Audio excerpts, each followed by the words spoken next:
et prophète. Donc, j'étais en train de dire que le débat sur l'existence du personnage historique de Jésus, c'est un débat qui date de plusieurs siècles. Il y a des historiens qui ont fait des débats sur ça, des travaux sur ça. Il y a des mythistes qui ont écrit des livres sur ça, comme Volney, Dupuy et tout. Et c'est des travaux qui n'ont jamais fait consensus. C'est des travaux qui ont été suffisamment démontés. Donc, le débat sur l'historicité, c'est un débat, pour moi, c'est un débat qui est déjà classé. Parce que vous verrez, on vous dira, dans la majeure partie des cas, qu'il n'y a aucun historien sérieux qui approuve ou qui dit que Jésus n'a jamais existé. À moins que ce soit purement de l'idéologie. Parce qu'il n'y a pas un consensus académique sérieux qui aujourd'hui, je dis bien aujourd'hui, dit que Jésus n'a jamais existé. Pourquoi les académistes disent ça? Parce qu'ils se basent sur la méthode historique. La méthode historique, c'est quoi? La méthode historique, c'est un peu l'équivalent de la méthode expérimentale en histoire. C'est-à-dire qu'en histoire, quand on veut étudier l'historicité d'un personnage, on ne cherche pas des preuves. L'histoire n'a pas pour vocation de donner des preuves. Ça, c'est faux, c'est archi faux. L'histoire, ce n'est pas une enquête de police. L'histoire, ce n'est pas un tribunal. Parce qu'il y a beaucoup de personnages qui ont existé sur ces terres, j'allais dire, dont on n'a pas des preuves. Et dire que ces personnages-là n'ont pas existé pour la simple raison qu'il n'y a pas des preuves, c'est déplacé. Donc, pourquoi les historiens aboutissent à la conclusion selon laquelle Jésus a existé? Parce qu'ils se servent de la méthode historique. Et s'il faut discuter de l'historicité de Jésus, il faut se baser sur la méthode historique, parce que c'est une question historique. On ne peut pas faire de la poésie en mathématiques ou en physique, ça n'a pas de sens. Donc s'il y a un personnage historique qui est là, et on veut savoir si ce personnage a existé ou pas, il faut qu'on utilise la méthode que les historiens utilisent. C'est comme en laboratoire, il y a des méthodes expérimentales pour des faits. Donc quand vous dites dès le départ que Jésus-Christ n'a pas existé, en refusant de considérer la méthode historique, c'est une position qui n'est pas véridique. C'est une position qui est purement idéologique. Parce qu'il y a des historiens qui ne sont pas chrétiens, qui n'ont rien à gagner dans l'existence de Jésus, mais qui affirment que Jésus a existé. On les connaît, il y a des ouvrages qui sont là pour ça. Mais moi, je pense que ce n'est pas là le débat. Le débat ici, vous êtes en train de vouloir démontrer si Jésus, il est Dieu ou pas. Ça, c'est un débat qui est théologique. Maintenant, si le débat va dans l'histoire, chacun va dire ce que son idéologie, ce que son idéologie prône. Celui pour qui l'existence de Jésus arrange, il va dire que Jésus a existé. Celui dont l'existence de Jésus n'arrange pas, il va dire que Jésus n'a jamais existé, sans vouloir considérer les consensus académiques, les travaux des historiens et beaucoup de choses. Maintenant, la méthode historique se base sur quoi? La méthode historique se base d'abord sur les sources. Mon temps est fini apparemment. Ouais, ton temps est fini. Tu vas revenir tout de suite. On repasse à Medusa qui répond et ensuite Franck va prendre. Ok, monsieur Medusa, vous avez 5 minutes.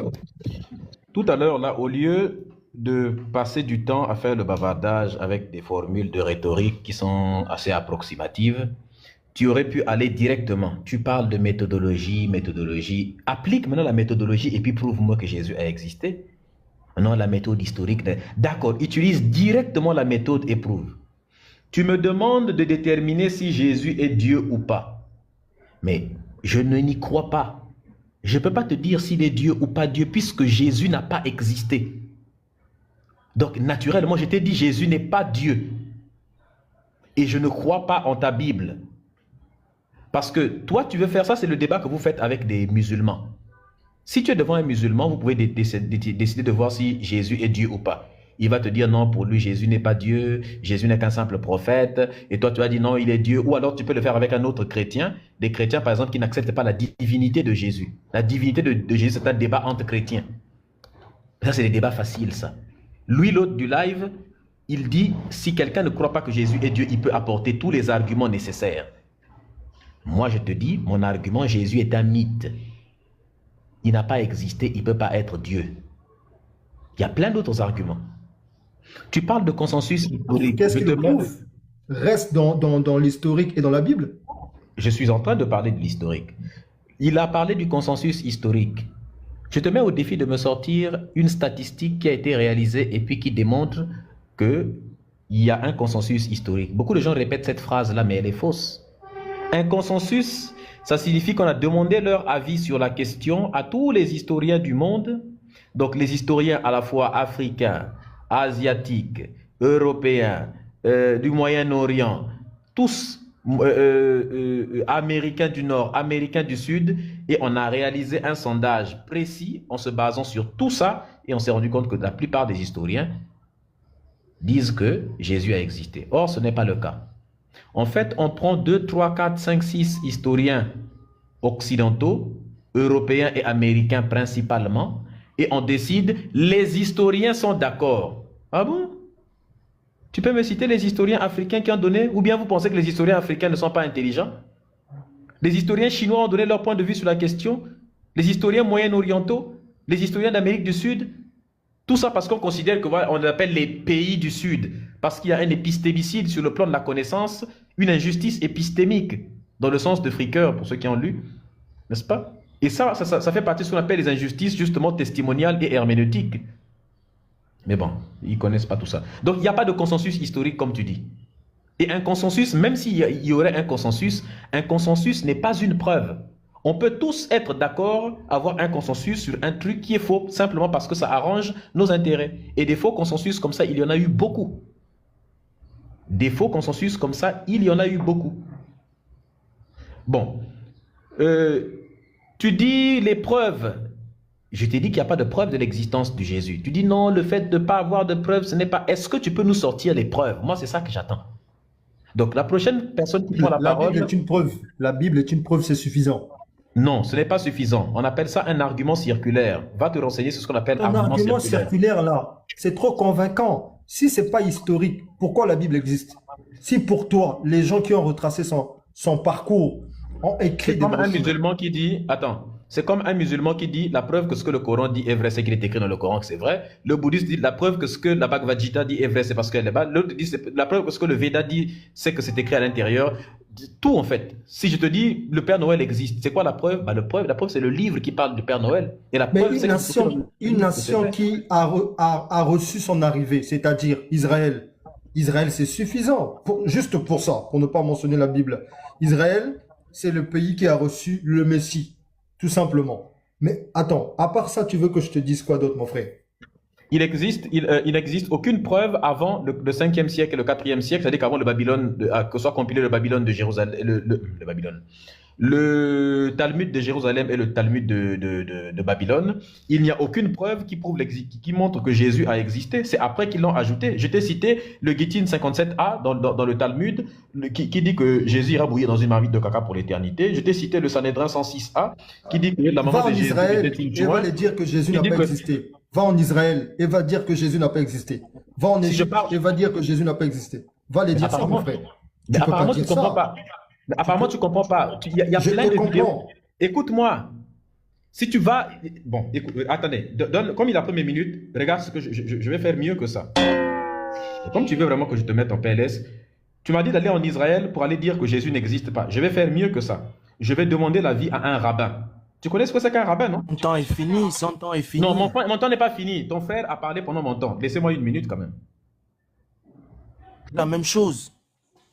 Mais la même chose comment, frère? Arrêtez avec ça. Alors, ce type-là, c'est le plus grand rabbin d'Israël. On t'ajoute une minute, tu me dis ça. Merci beaucoup. Monsieur le rabbin, j'ai un gars là, un noir là sur le panel, il est chrétien. Bon, toi tu es rabbin, il s'appelle Rav Ron Shaya. Qu'est-ce que tu penses de l'existence de JC? Réponds même pas à ces chrétiens-là, vraiment. Attends un peu. C'est vous là les chrétiens? Oui. Jésus, le plus grand candidat de l'histoire. Jésus est une fiction. Le plus grand candidat. Quand tu nous montres quelqu'un qui est à tes côtés... Oh, mais frère, arrête ça à un moment donné. Remets-moi mes minutes. Il faut dire la vérité. Oh, mais il faut arrêter un peu. C'est pas convaincant comment? Toi, tu es rabbin, toi. Lui, il est rabbin. Il est l'un des plus grands rabbins d'Israël. Tu m'as dit qu'en Israël, on ne peut pas dire que Jésus a existé. Lui, il est l'un des plus grands rabbins d'Israël. Il forme des rabbins en Israël. Ta parole a du poids face à lui? Oh, toi, tu manges le foufou tous les jours. Lui, il est rabbin. Jésus est une fiction. Le plus grand candidat de l'histoire. Lui, c'est Rav Ron Shaya, un rabbin juif israélien. Il vous dit la vérité sur l'existence de Jésus. Jésus est une fiction. Les premiers textes qui parlent de lui ont été écrits quelques dizaines d'années après sa mort. On a inventé un personnage qui correspondait au texte qui... Que moi aussi, je peux citer des rabbins qui approuvent que Jésus a dit ça. Oh, mais putain, arrêtez un peu, non? Remets-moi mes minutes, s'il te plaît. Non, mais là, c'est Mon frère, tu nous convaincs pas. Remets-moi mes minutes. Moi aussi, j'ai des rabbins. Là, ça, Remets-moi mes minutes. il y a des rabbins aussi qui disent que Jésus a existé. Ça, c'est même Remets-moi pas... mes minutes. Remettez mes minutes. Tu parles, tu n'argumentes pas. Tu as fait 5 minutes sans Ça, argument. c'est un argument. C'est même pas un argument, mon frère. Non, ferme ton micro. S'il vous plaît, après c'est le frère Franck, s'il vous plaît. Ok, Monsieur Medusa, allez-y terminer, comme ça je vais donner la parole à Franck. Et terminez s'il vous plaît en une minute, allez-y. Comme ils ont perdu, ils essaient de m'empêcher. Vous avez dit qu'en Israël, on ne dit pas ça. Ton frère a dit ça. Maintenant, je suis en train de lui prouver le contraire en lui sortant l'un des plus grands rabbins d'Israël, le Rav Ron Shaya. Parce que vous êtes en PLS, vous coupez. Laissez la vidéo, vous avez peur de quoi? Laissez les gens voir écouter.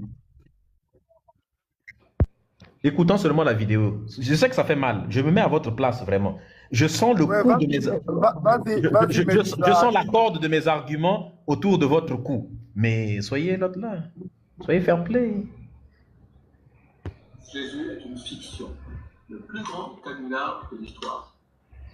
Lui, c'est Rav Ron Shaya, un rabbin juif israélien, et il vous dit la vérité sur l'existence de Jésus.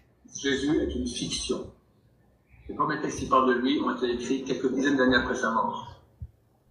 On a inventé un personnage qui correspondait au texte du prophète qui parle du Mashiach. On a collé sur lui cette histoire-là, on a fait un canular. Canular auquel croit beaucoup d'humanité depuis 2000 ans. Le plus grand canular de l'histoire.